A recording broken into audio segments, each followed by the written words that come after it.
Sesampainya di rumah kami, Bapak seperti orang linglung. Mungkin kaget melihat bangunan semegah ini.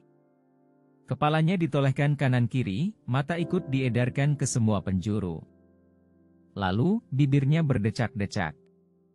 "Ini rumah kamu, Anjani?" tanya Bapak sambil memegang lenganku.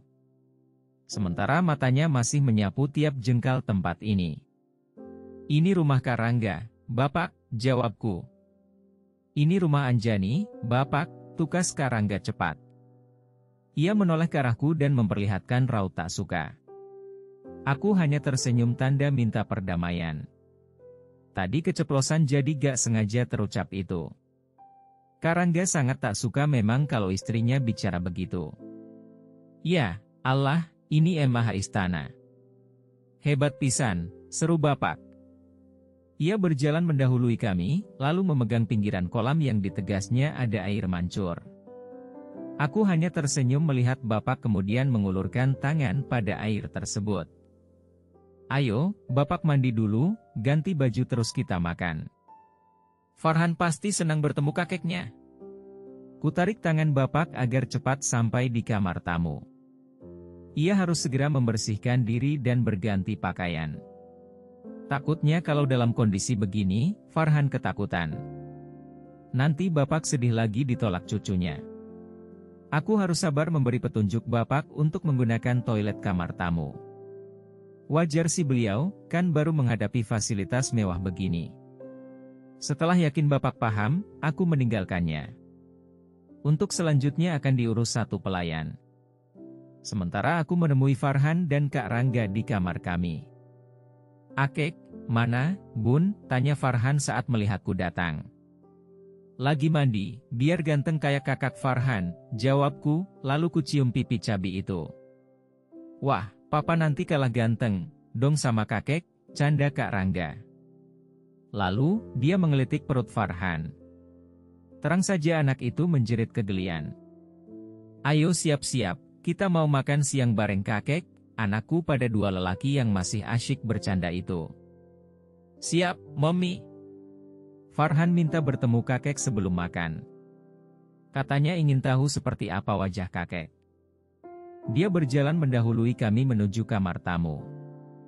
Gayanya seperti jagoan di film robot kesukaannya. Mungkin ia sedang mempraktekkan. Aku dan Kak Rangga jadi tertawa melihatnya. Kami mengetuk pintu kamar Bapak. Tak selang semenit benda itu terbuka. Farhan langsung menerobos dan berteriak, "Akek!" Namun, langkahnya tertahan saat melihat brewok di wajah Bapak. Anak itu langsung gemetar. Dipikir mungkin itu makhluk aneh. Terang saja Bapak yang tadi semeringah jadi berubah muram. "Akek itu baik, bisa bikin layang-layang sama mobil-mobilan. Ayo sana salim sama kakek," bujuku pada Farhan yang kini memegang erat tangan ini. Sepertinya ia tak percaya, lalu menoleh pada Kak Rangga. "Ayo kita salim sama kakek," ajak Kak Rangga sambil menuntun putranya. Bapak berjongkok saat Farhan telah ada di depannya. Pria paruh baya itu mengangkat dua sudut bibir untuk menyambut cucu semata wayangnya. Farhan terlihat masih takut pada Bapak.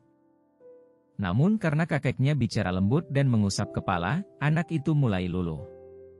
"Gendong sama akek, sini," ajak Bapak pada cucunya.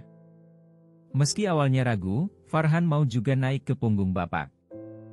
Lalu ia digendong menuju meja makan. Sepertinya Bapak lapar banget, makanya lahap sekali. Atau apa karena baru menemukan makanan enak seperti ini, entahlah. Yang pasti aku senang melihatnya bisa menikmati apa yang kami nikmati. "Akek suka ikan? Aku ambilin, ya." Tanpa menunggu jawaban kakeknya, Farhan mengambil ikan gurame asam manis yang agak jauh dari tempat duduknya. Karena tak sampai ia menoleh padaku sebagai tanda permintaan tolong. Aku mengambil tempat ikan dan menyimpan tepat di hadapannya. Dengan antusias dia mengambil beberapa potong dan meletakkan di piring kakek. Kakek sudah kenyang. Farhan saja yang makan, ya. "Nih, tolak Bapak halus, lalu ia menyuapi cucu yang langsung membuka mulut. Aku dan Karangga tak dapat menahan tawa melihatnya tetap bicara saat mulutnya masih penuh makanan. Bapak gak bisa tinggal di sini. Apalagi ada ibu yang suka ke sini. Kasihan dia kalau jadi gak enak ke sini gara-gara ada bapak. Juga ada mertuaku, nanti makin tak enak, tolak bapak saat kutawarkan tinggal di rumah ini.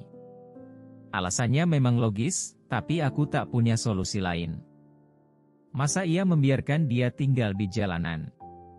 Sementara rumah pribadiku sudah ditempati ibu. Untuk minta pada Kak Rangga rumah baru rasanya juga tak enak. Walaupun ia tak mungkin menolaknya. Pria itu sudah terlalu baik, masa ia terus menyusahkannya? Bapak mau pulang ke kampung saja. Mau dagang kecil-kecil. Bapak sudah tua, gak kuat juga kalau harus jadi calo di terminal, terangnya. Mendengar itu aku jadi ingin menangis. Membayangkan dia hidup susah rasanya kok sesak sekali. Anjani ada sedikit tabungan. Pakai saja sama bapak. Itu cukup buat beli rumah sederhana dan modal dagang bapak. Terima, ya, Pak. Anggap itu bakti Anjani sama bapak. Bapak tak menjawab, dia malah mengalihkan pandangan pada langit malam. Kami berbincang di balkon kamar tamu setelah Farhan tidur. Dan, anak itu ingin menginap di kamar kakeknya ini. Kenapa kamu cerai sama ayah Farhan? Tiba-tiba bapak bertanya hal yang menghentakkan jantungku. Jujur, aku tak suka jika masalah itu diungkit. Mungkin bapak tahu ini dari celotehan Farhan bahwa dia punya papa dan ayah yang berbeda.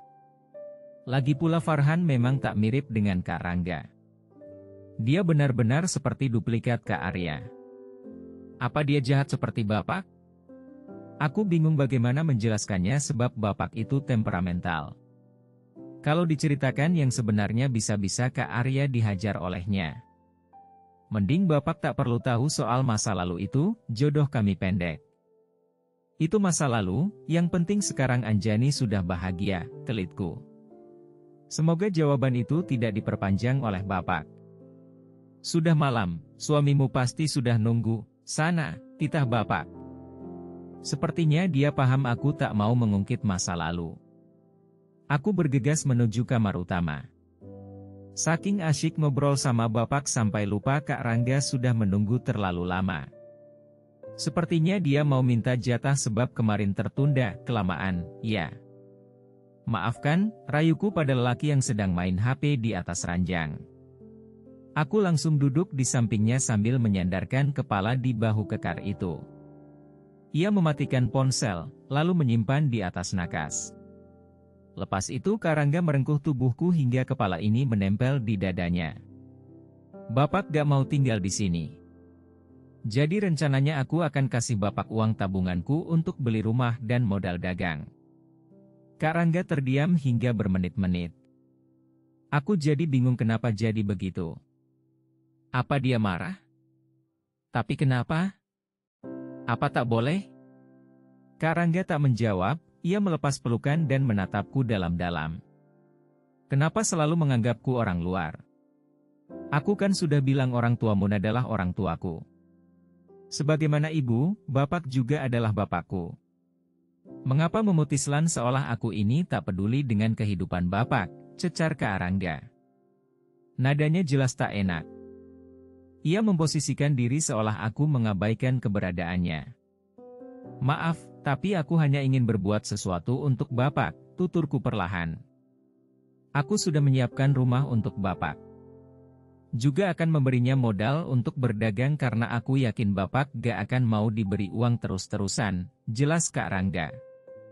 Aku mendongakkan kepala, menatap pria baik itu lekat. Tak lama aku menghambur ke pelukan. Makasih, sayang, bisikku berulang-ulang. Bapak membuka grosir sembako. Katanya itu cita-cita sejak lama. Kak Rangga membiayai seluruh modal dan menunjuk anak buahnya untuk membantu bapak. Katanya sampai bapak bisa mandiri dan mengerti mengelola sebuah usaha. Ibu pun tak mau tinggal diam. Ia membuka rumah makan. Katanya bosan di rumah terus-terusan. Keduanya sepakat untuk berdamai, tapi tak hidup bersama lagi. Atas keputusan itu aku tak ikut campur. Meski sebenarnya sedih, tapi tak bisa juga memaksa hati manusia. Mungkin rasa di antara mereka memang sudah tak ada. Seperti kisahku dan Kak Arya. Hanya kenangan yang takkan pernah terulang. Yuk, baca juga. Stronger with you, belahan jiwa Salsabila love you visabilillah. Calon mantu Kiai Duda mentereng cinta sang pilot di madu pasca melahirkan pengantin belia bos killer.